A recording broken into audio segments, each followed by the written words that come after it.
I thought for this video I would upload an extract from my book, Living in a Silent Mind, Freedom from Suffering.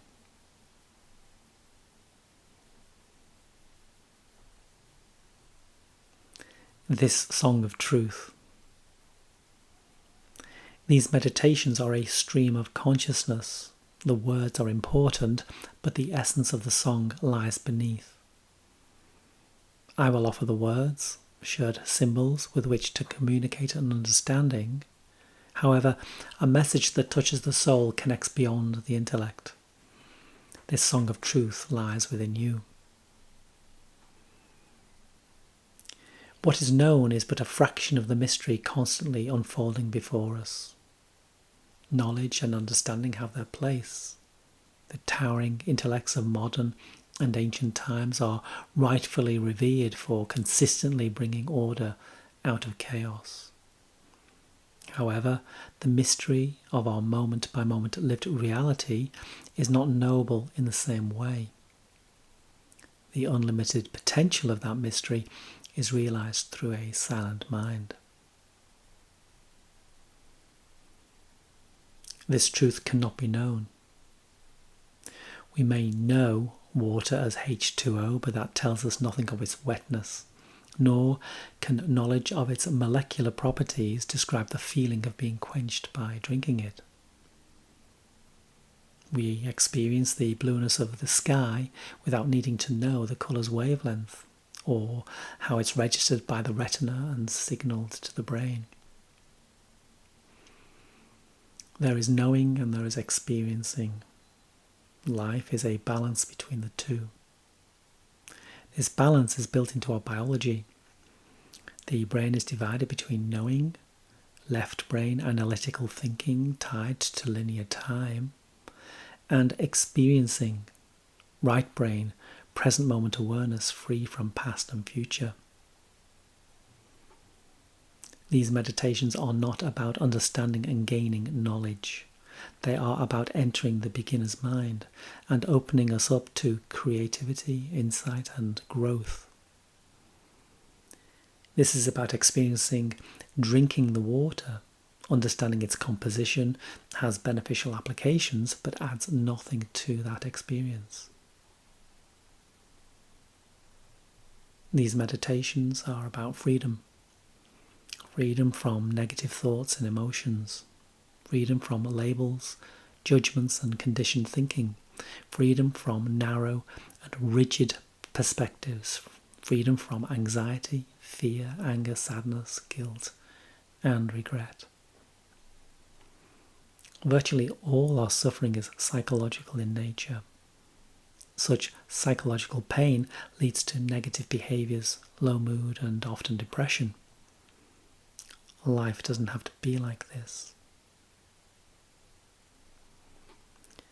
This suffering is endemic and will no doubt be familiar to you.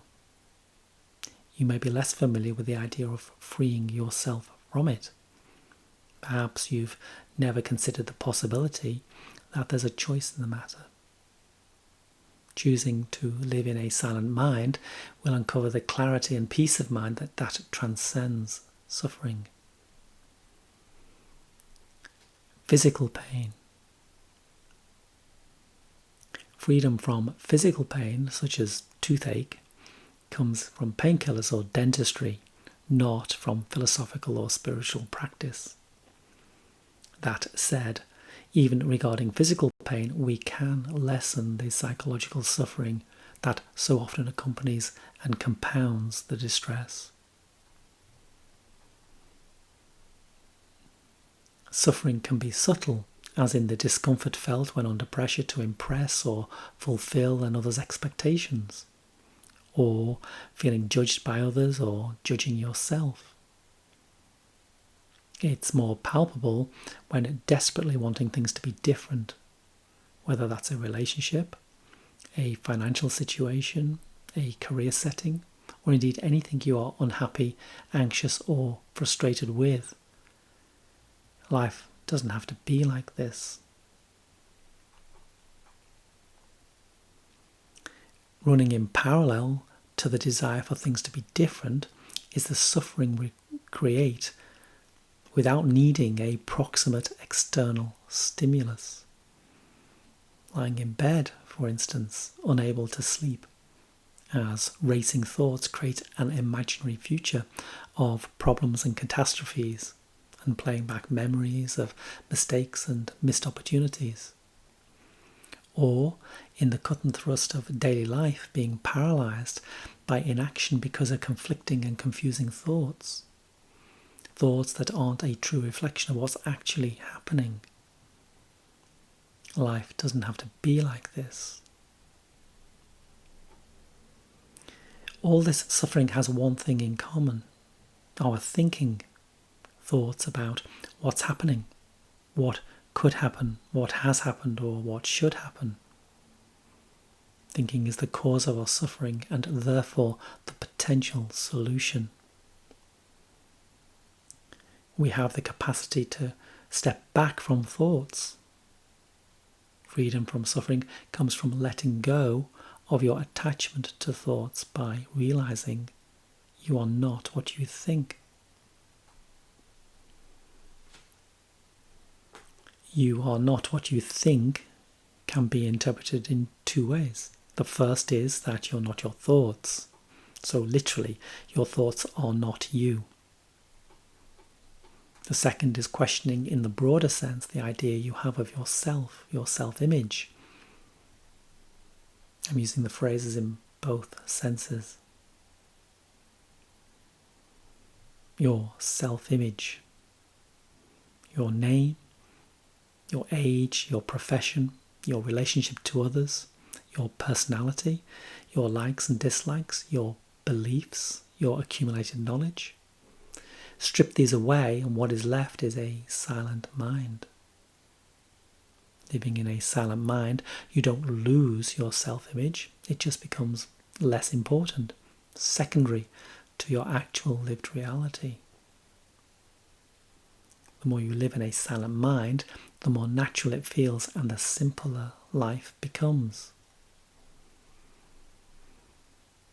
Our attachment to thoughts creates our world, and many of those thoughts cause us to suffer. Depressive thoughts and anxious feelings lead to negative behaviours. The negative effects of those behaviours then compound our suffering. We have the potential to transcend this continual cycle of negative thoughts, feelings and behaviours. Through working with others and personal experience, I know how insanely difficult and painful life can be. Of course, only you know the pain and hardships you've suffered in the past, the difficulties you're now facing, and your future worries and concerns.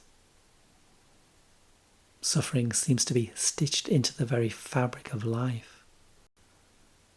Nevertheless, transcending that suffering is possible by living in a silent mind. Something I hope to reveal in these meditations. Once you've uncovered a silent mind, you reconnect to the present moment. The present moment is a natural place to be. Unfortunately, it's usually overlooked because of the importance placed on the future and the tendency to live in the past. We've been conditioned to live in the past and future.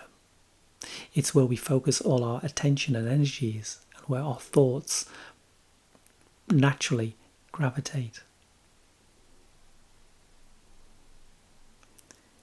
Through this message, there's the potential to experience the beauty of every moment and find the presence of mind that brings stillness, peace, clarity into your life. Once you start to experience the present moment, you will realize it's a natural place to be. Focusing upon the present will reveal how it's constantly being overwhelmed by negative thoughts concerning the past and the future. By exploring your connection to thoughts and challenging their hold over you, your relationship to them will alter. By releasing the stranglehold of negative thoughts, you gain a healthy relationship with past and future while staying in the present, remaining present. The present moment is home to a silent mind. Your mind is free, spontaneous, at peace and ever present. This is the place you can return to. This is a silent mind. Return to, because, as mentioned, it's important to realize that you don't have to go anywhere to find this place. Being free, spontaneous, and at peace is your natural state.